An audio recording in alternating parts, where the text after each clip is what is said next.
welcome to our weekly broadcast on all you need to know on child sexual abuse. I'm your host, Elizabeth Achimubi. Today we'll be talking on what do you do in event of an abuse. In an event where you meet a child who has been sexually abused or your child or relative comes to you, what do you do? Being abused by somebody or knowing someone who is abused can be very traumatizing.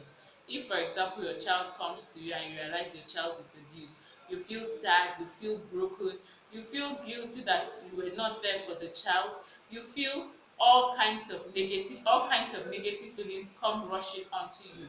But what would you do when you realize that has happened to your child? The first thing is to get yourself together, try to compose yourself, and report to the nearest police station.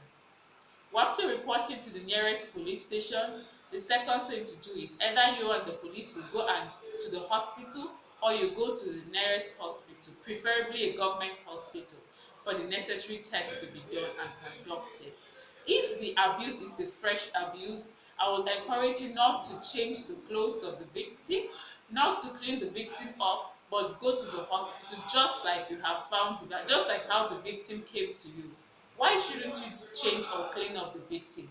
Because there are necessary evidence, necessary tests that need to be carried out on the victim, and those things are already on the body of the victim. So when you wash the body of the victim or you change the clothes of the victim, you lose relevant evidence which would have been used in court. Thirdly, support the police by giving them relevant information on the abuse. If you know or suspect anybody has been the abuser, report such a person to the police. Help the police in the investigation process. Fourthly, when the matter is tried or brought before the court, make yourself available in court to be able to support, to be able to proceed, for the court to be able to proceed with the matter. And also, fifthly, but most importantly, seek help and support.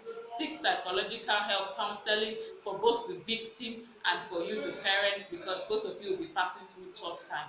And while the victim is passing through a tough time, I would encourage you as parents, as guardian, relatives, or whosoever comes who has the knowledge of that, should not stigmatize the victim. You shouldn't feel that it's the victim's fault. Don't blame the victim for what happened, because it's not the victim's fault, but the fault of an abuser. So for you as a parent and all those around the victim within the time when the abuse is felt, try as much as possible to support the victim to overcome the trauma that comes along with abuse. I'd like us to support victims and survivors of child sexual abuse today. Let's say no to child sexual abuse.